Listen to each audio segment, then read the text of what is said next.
Hello, it's Mrs. Menino, aka Mrs. M, Detroit Public Library Youth Services Librarian. September is a really exciting month at the library because we are signing people up for library cards this month.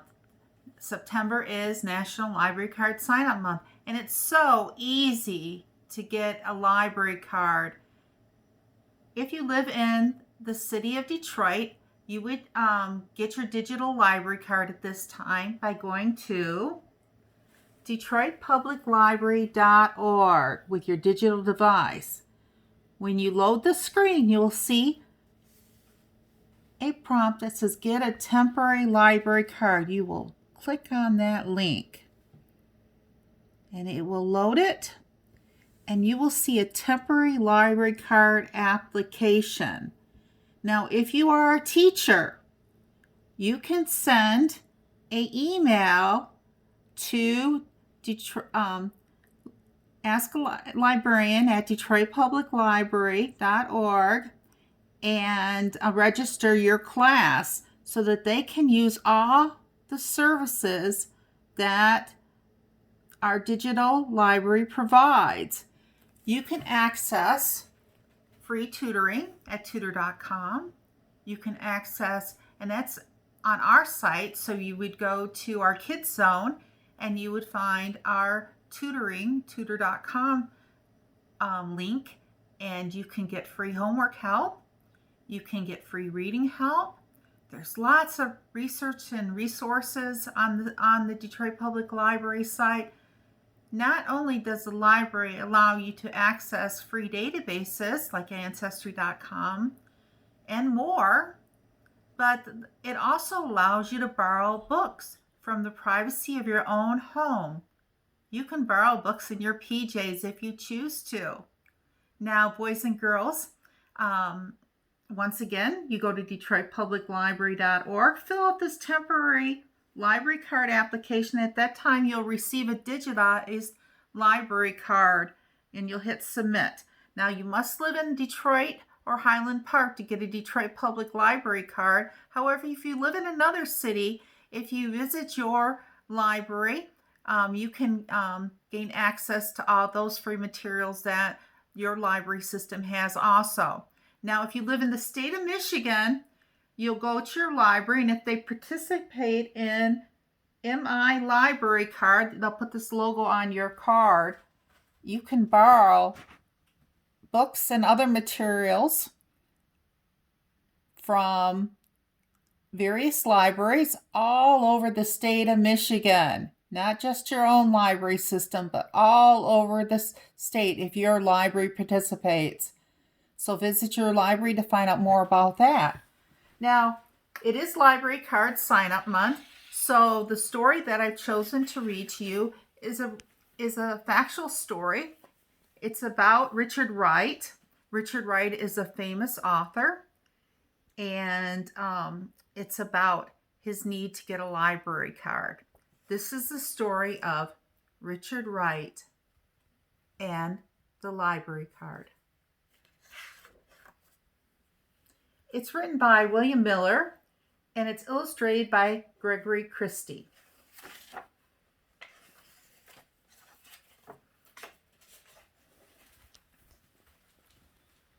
Richard loved the sound of words. He loved the stories his mother told about the farm where she grew up. There was a willow tree by a bend in the river, she explained. I dreamed all my girl dreams down there. Richard loved to hear his grandfather tell about the war, how he ran away from his master and fought the rebel army. I was only a boy, his grandfather said proudly, but I fought as well as any man. I fought in the rain and the mud. I carried the flag at the head of the troops.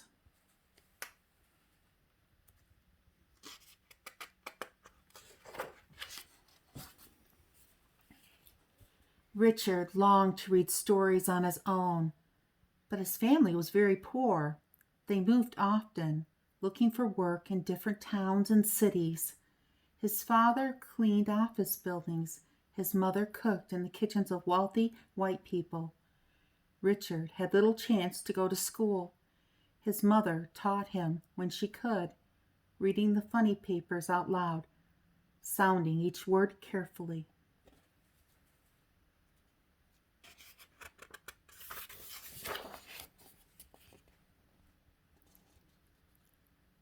When Richard finally learned to read, he couldn't buy or borrow the books he wanted so badly. Books were expensive. The doors of the library were shut against him because he was black. So Richard read whatever he could find, old newspapers, books without covers, pulled from ash cans. When Richard was 17, he caught a bus to Memphis. He hoped to find work, earn enough money to move to Chicago, where he would make a new life for himself in the North.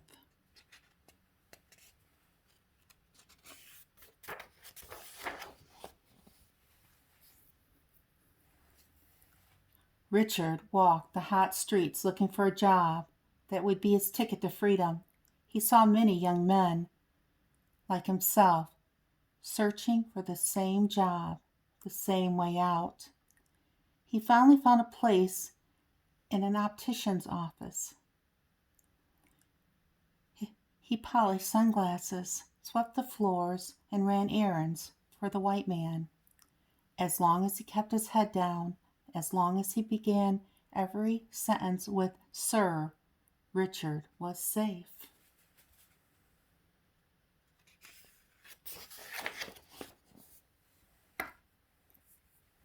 At night, Richard returned to the boarding house where he had rented a room.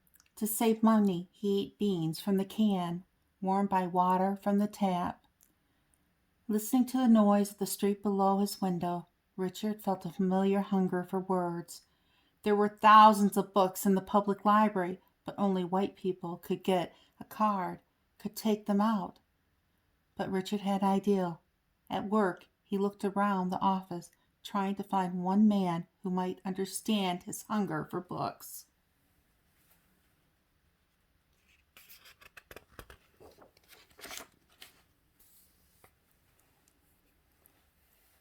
For the most part, they were like so many white men he had known before. They would never understand a black boy who wanted a library card, a black boy who wanted to read books even they didn't read. Only one man seemed different from the others. Jim Falk kept to himself, and the other men ignored him, as they ignored Richard. Several times Richard had been sent to the library to check out books for him. One day, when the other men were out to lunch and Jim was eating alone at his desk, Richard approached him. "I need your help," Richard said. "Are you in some kind of trouble?" Jim asked, with a suspicious look. "I want to read books. I want to use the library, but I can't get a card," Richard said, hoping Jim would not laugh in his face. "What do you want to read?" Jim asked, cautiously. "Novels, plays, history?"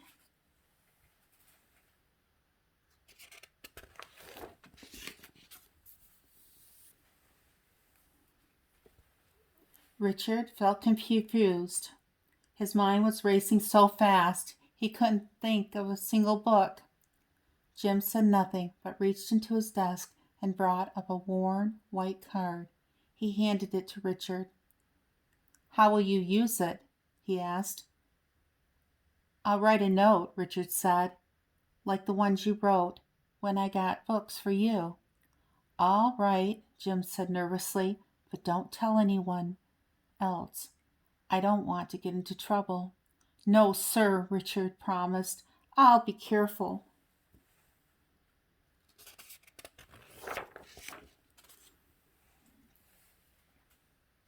After work, Richard walked through the crowded streets to the library.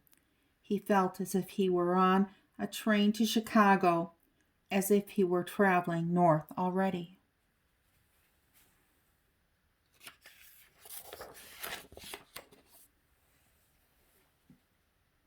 But when Richard walked through the door, he felt the old fear again.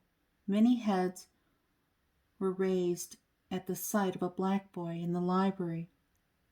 Richard kept his eyes down, not looking up until he stood before the clerk, the checkout desk. The librarian put on her glasses to make sure she wasn't seeing things. Richard handed her the note he had written and stepped back. "Why can't Mr. Falk get his own books?" she asked sharply. "He's very busy," Richard replied, his legs trembling. "All right," the woman said, "but you tell Mr. Falk I'd rather see him in person next time." Richard roamed the stacks, unable to believe there were this many books in the world. He touched the leather spines and fingered the pages he had dreamed about for such a long time.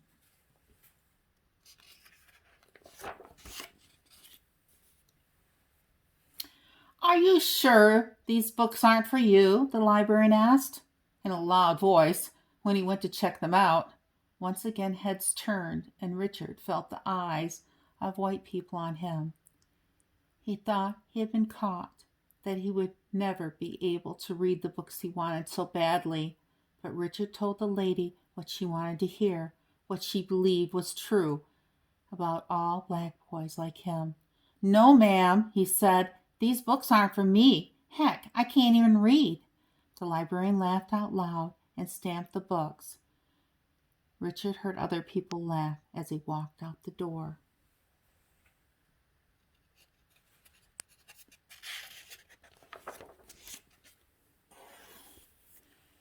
That night in his room, Richard read until the sun dimmed the electric light. He read the words of Dickens, Tolstoy, and Stephen Crane. He read about people who had suffered as he had, even though their skin was white.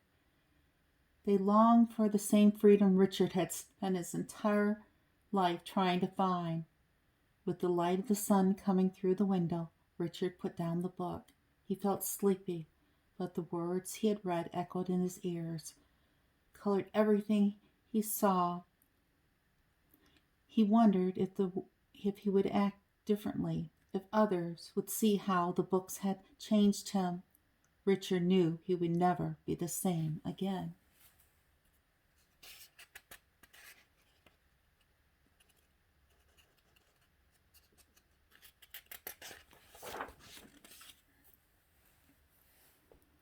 That morning he carried his books to work in a newspaper. Whenever he had a chance, whenever the office was empty for a moment, he read.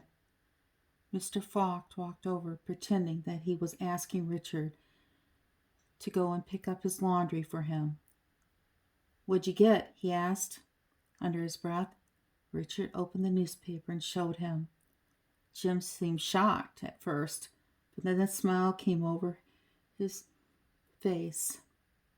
"Those are powerful books, Richard," he said. "Those books will stay with you for the rest of your life. But for now," he said, looking around the office, "you should keep them to yourself."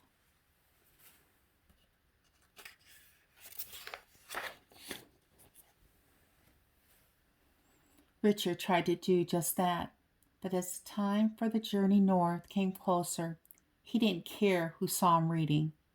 The men in the office either laughed at him or asked him if he was crazy. "What's a colored boy like you toting a bag full of books around for?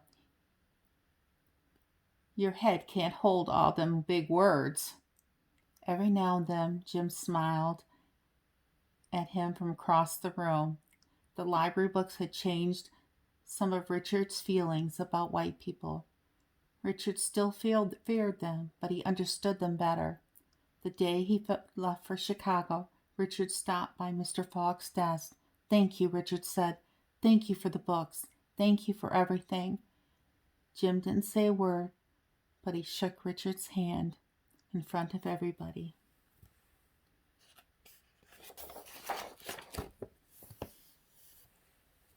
On the train going north, flying across the open fields, Richard remembered the books he had read. The words came back to him, the stories more real than the train itself. Every page was a ticket to freedom, to the place where he would always be free. The end. Boys and girls, I hope you enjoyed the story of Richard Wright and the library card. This is a very powerful story. It tells you that you can learn things, you can visit places with just a library card. If you don't already have your Detroit Public Library card or a library card from your own library system, I want to invite you to go online and get your free digital temporary library card. Knowledge is power, and I hope to see you soon at the library. Goodbye.